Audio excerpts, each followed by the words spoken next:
అక్షరాల 25 కోట్లు అడిగానండి శ్రీధర్ని. నేను నీకు ఉంపుడుగత్తగా ఉండలేనయ్యా. ఈ 1.5 సంవత్సరం నువ్వు నా దగ్గర ఆడిన అబద్ధాలకి, నాకు చేసిన మోసాలకి నమ్మించి నువ్వు నన్ను వాడుకున్నావు చూడు. 5 సార్లు కడుపు వచ్చి పోయింది చూడు. దానికి 25 కోట్లు కావాలనేసి నేను అడిగా. సాయంత్రం లోపు ఇస్తానన్నాడు. సాయంత్రం లోపు ఇవ్వకపోతే ఈ వీడియోస్ ఇవన్నీ బయట పెడతానని చెప్పేసి నేనే చెప్పాను. ఎందుకంటే నిన్న మా ఆయనతో ఫోన్ మాట్లాడాలి అది ఇది అని చెప్పేసి మా ఆయనకే ఫోన్ చేసుకున్నాడు, నేను లైన్లోనే ఉండగా.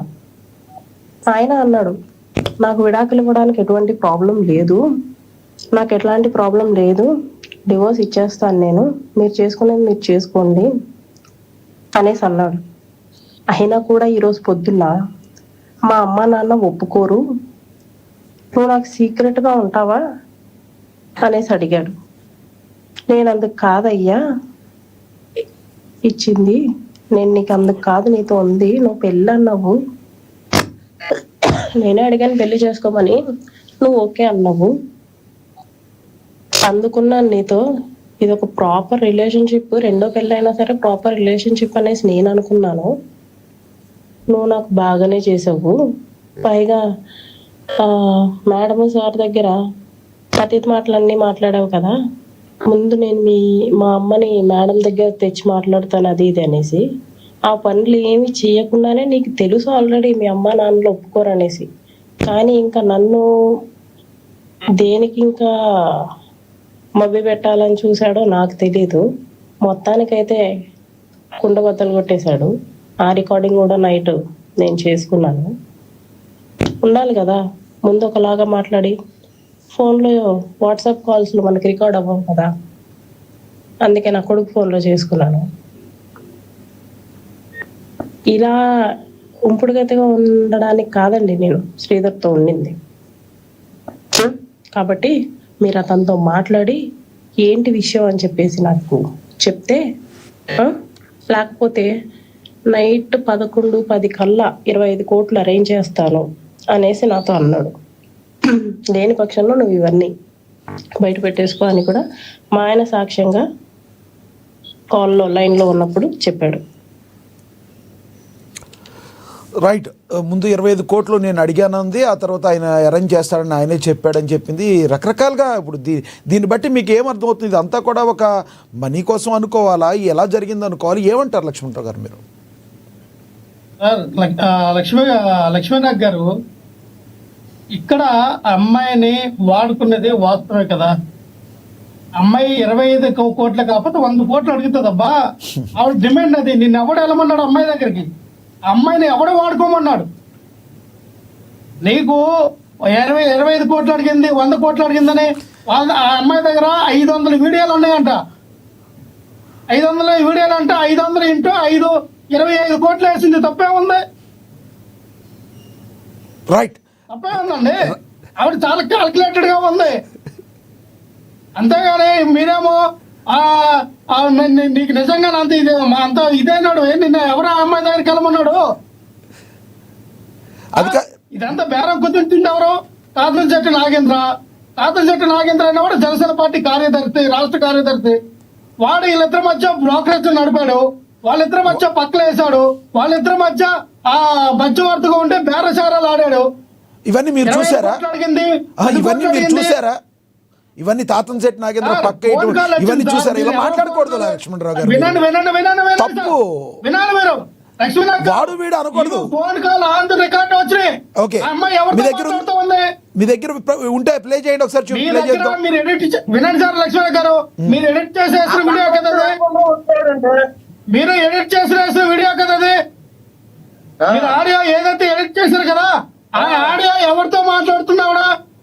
తాతంశెట్టి నాగేంద్రతో మాట్లాడుతూ ఉంది. ఆ వీడియో ఆడియో ఆల్రెడీ బయటకు వచ్చింది. వినండి, మీరు మధ్యలో రామాకండి. నేను అంటే ఇక్కడ అమ్మాయి మంచిదయా చెడ్డదా పక్కన పెట్టండి. అమ్మాయి మంచిదే కాకపోతే, అమ్మాయి చెడ్డదా అయినప్పుడు నిన్ను ఎవడమన్నాడు అమ్మాయి దగ్గరికి? అమ్మాయిని ఎవరు వాడుకోమన్నాడు నేను? రైట్, రైట్ లక్ష్మణరావు గారు, మీ అభిప్రాయం అర్థమైంది. ఎస్, మనతోటి రాజకీయ విశ్లేషకులు కేఎస్ ప్రసాద్ గారు కూడా ఉన్నారు, ఆయనతో మాట్లాడదాం. ప్రసాద్ గారు నమస్తే సార్. నమస్తే గారు, అరవ శ్రీధర్, అరవగోళ అంటున్నారు కొంతమంది. ఈ రాజకీయ నాయకులు ఈ మధ్య కాలంలో ఇలా జరగడానికి గల ప్రధాన కారణం ఏంటంటారు? అరవ శ్రీధర్ అయినా గతంలో కొంతమంది వైసీపీ వాళ్ళు ఇప్పుడు ఇందాక గుర్తు చేశారు కదా లక్ష్మణరావు గారు, మా అంబటి రాంబాబు గారి మీద వచ్చినాయి, అప్పుడు రాజకీయం చేయలేదా? లేదంటే మరి ఎంపీ గారు అప్పట్లో గత ఎంపీగా ఉన్న మరి అతని మీద చేయలేదా అని రకరకాలుగా, అవంతి శ్రీనివాస్ మీద చేయలేదని మాట్లాడుతున్నారు. ఏంటి ఈ పంచాయతీ అంతా? మీరు ఒక రాజకీయ విశ్లేషకులకు ఏం చెప్తారు మీరు? ఆంధ్రప్రదేశ్ రాష్ట్ర ప్రజల దౌర్భాగ్యం.